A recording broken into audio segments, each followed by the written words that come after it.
Ceritane mbiyen pas wayahe sore aku teko nalikane kowe mulai kerja.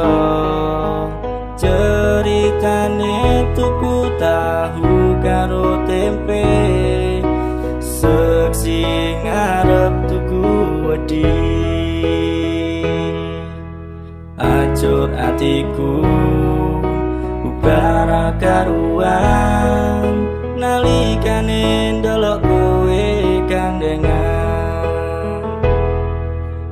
Kowe lunga saka aku ninggake rasa tresnaku.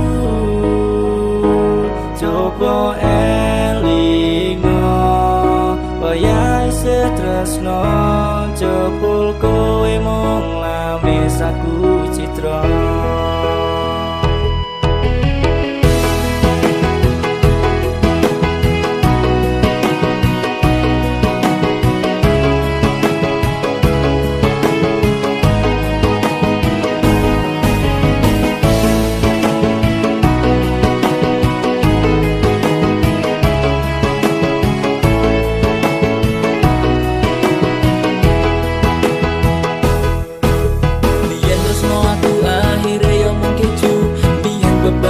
Saiki ra karuan ibarat gelas kosong sing ra ono isine.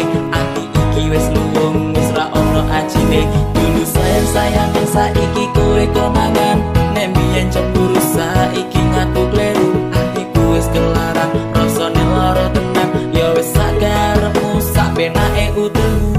Ajo atiku barang karuan nalikane ndelok